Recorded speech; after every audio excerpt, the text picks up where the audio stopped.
6월 28일 화요일날 아침에 하나님의 은혜와 온천이 넘치시기를 바랍니다. 오늘 말씀은 같은 본문 중에서 25절을 중심으로 해서 같이 생각해 보려고 합니다. 25절 말씀은 이런 말씀이 있습니다. 그러나 완전한 율법, 곧 자유를 주는 율법을 잘 살피고 끊임없이 그대로 사는 사람은 율법을 듣고서 잃어버린 사람이 아니라 그것을 실행하는 사람인 것입니다. 이런 사람들은 그가 행한 일에 복을 받을 것입니다. 자, 우리는 오늘 이 전체적인 말씀 19절에서 27절까지 나오는 말씀을 통해서 기본적인 삶, 이 삶에 있어서의 올바른 태도, 기본적인 올바른 태도에 대한 해결책을 생각하는데 그 중에 하나가 바로 뭐냐면 하나님의 말씀을 따라 살라고 하는 권면의 말씀이죠. 그래서 하나님의 말씀을 받아들이라 21절에 이렇게 돼 있지 않습니까? 바로 온유한 마음으로 여러분 마음속에 심겨주신 말씀을 받아들여야 됩니다. 라고 이렇게 우리들에게 권면하고 있는데요. 자, 이 하나님의 말씀이라고 하는 것을 한번 생각해 봅시다.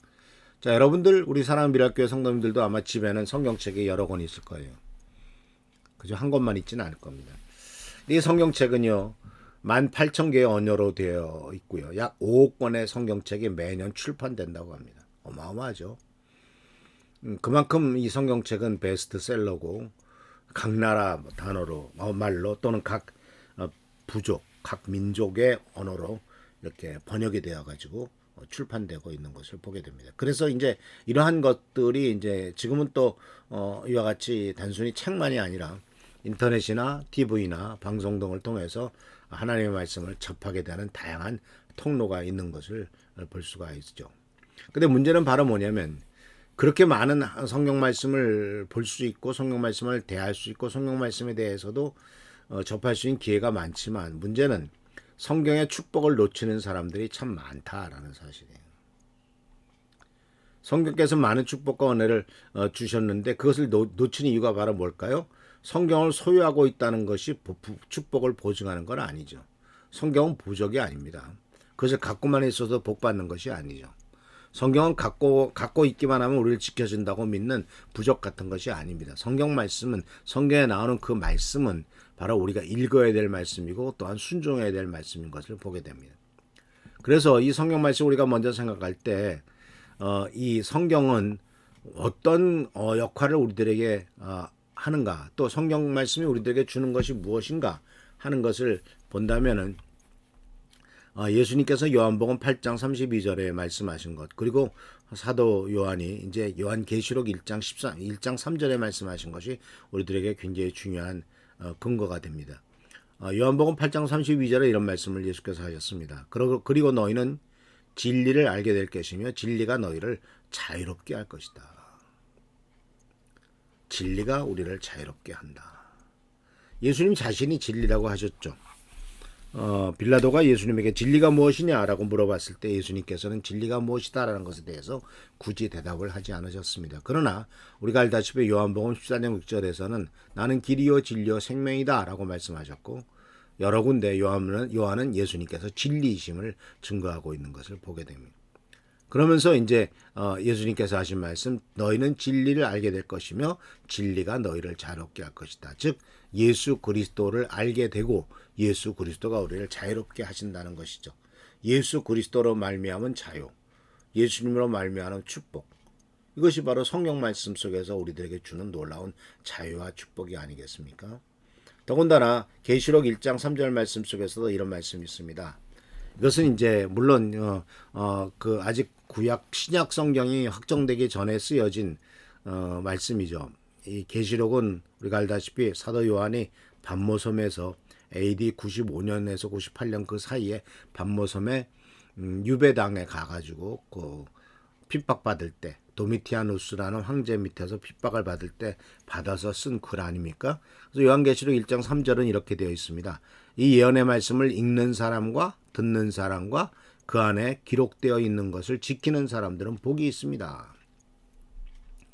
그래서 우리들의 삶의 그 해결책이 어디에 있느냐라고 했을 때 삶의 해결책은 예언의 말씀을 읽는 사람에게 해결책을 하나님이 주십니다. 또 예언의 말씀을 듣는 사람에게도 해결책을 주시고 그 안에 기록되어 있는 것을 지키는 사람들에게도 복이 있고 해결책을 주세요. 그러니까 성경 말씀을 읽는다라고 하는 것은 바로 이제 그 글로 된 책으로 된 것을 읽는 것이겠죠. 물론 지금 같은 이렇게 성경책으로 되지는 않았죠. 그때는 이제 두루마리로 되어 있었습니다. 성경이라고 하는 것이 또 지금처럼 성경을 모든 사람이 다 자유롭게 갖고 있었던 시대는 아닙니다. 그렇기 때문에 성경을 읽는 사람은 따로 있었어요. 또 그 사도행 예수님께서 이제 누가복음에서도 보면 어떤 기록이 나오면 예수님께서 이제 침례를 받고 돌아와셨을 때 그리고 마귀의 유혹을 받고 돌아오셨을 때 이제 자기 고향에 가잖아요. 나사렛에 도착했는데 그때 이제 나사렛에서 안식일 날 예수님께서는 회당에 들어가셨죠. 그랬더니 회당장이 예수님에게 이제 일어나서 성경을 읽으라고 이렇게 얘기를 했습니다. 그래서 우리가 이제 회당에서 드렸던 예배의 순서, 예배에서는 아마 이런 성경을 읽었던 그 순서가 있었던 것 같습니다. 모든 사람이 다 성경을 갖고 있지 않았으니까요. 회당에만 성경 하나, 두루마리로 된 양가죽으로 된 두루마리로 된 성경이 있었으니까 그것을 이제 꺼냈을 때 예수님께서는 그 중에서 이사야서를 찾으시죠. 그리고 이사야서를 찾으셔서 거기에서 이제 유명한 말씀, 주의 성령이 내게 임하셨으니 이는 가난한 자에게 복음을 전하게 하려 하심이라라고 말씀하시면서 이제 예수님께서 말씀하시죠. 그런데 이렇게 이 말씀하시는 것이 이제 이사야서를 읽는 거지 않습니까? 그래서 이 계시록에서는 말씀을 읽는 사람, 또 듣는 사람, 여기서 이 말씀을 읽는다라고 하는 것은 개인적인 읽음보다도 공적인 낭독을 얘기하는 것이라고 볼 수가 있죠. 개인적으로 성경을 읽는 것들이 그렇게 흔한 일이 아니었으니까요. 왜? 성경책이 없었으니까. 그래서 아마도 성경 말씀 속에서 이 개인적인 성경을 갖고 있었던 기록은 사도 바울이 감옥에 갇혔을 때 나에게 성경을 가져와라 이렇게 디모데에게 편지를 보냈을 때 어떤 성경을 좀 가져와라라고 하는 것처럼 바로 이 성경 자체가 굉장히 귀중하고 귀했던 것을 우리들은 발견할 수가 있습니다. 그래서 이 성경을 읽는 일들이 그 회당에서 이루어졌고 또한 그 회당에서 읽을 때 듣는 사람들 그리고 또 들을 뿐만 아니라 그 안에 기록되어 있는 것을 지키는 사람들에게 하나님의 복이 있다라는 것을 이제 가르쳐 주는 것을 발견할 수가 있어요.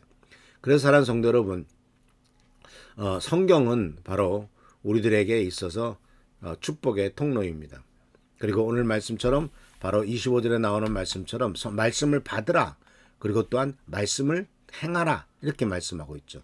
내일부터는 내 말씀을 받는다는 것이 무엇이냐? 어떻게 행할 것이냐 하는 것에 대해서 같이 생각해 보도록 하겠습니다. 바로 오늘은 이 올바른 삶의 태도는 성경 말씀에 있고 그 성경 말씀을 통해서 자유와 축복을 누린다 하는 것을 이해하시면서 말씀을 읽고 또 우리들에게는 다 성경이 주어져 있지 않습니까? 초대교회 때는 성경도 없었잖아요. 그럼에도 읽는 사람에게 복이 있다는 것처럼 우리들 스스로 개인적으로도 읽고 또 읽어주고 자녀들에게 이름으로써 복을 받는 귀한 성도들 되시기를 축원합니다. 기도하겠습니다. 오늘도 주께서 우리들에게 귀한 은혜의恩寵을 허락하신 것을 감사드립니다. 말씀을 읽는 자들과 듣는 자들에게 복이 있고 행하는 자들에게 복이 있다고 말씀하셨습니다. 아버지 하나님, 초대교회 때는 성경이 없어서 듣는 것이 있지만 이제 우리는 성경을 보고 있습니다. 주여 우리들의 손에 드린 성경을 통해서 하나님에게 한 말씀과 뜻을 깨닫고 그것을 실행함으로써 주님께서 약속하셨던 축복과 은혜를 누리도록 인도하여 주옵소서. 오늘도 함께 하시길 바라옵고 예수님의 이름으로 축복하며 간절히 기도하옵나이다. 아멘. 할렐루야. 주님의 은총이 넘치시길 축원합니다. 우리 교회 성도들 특히 질병으로 고생하는 분들을 위해서 회복되도록 또 경제적인 회복을 위해서 통성으로 기도하는 우리 모두가 되기를 축원합니다. 할렐루야. 감사합니다.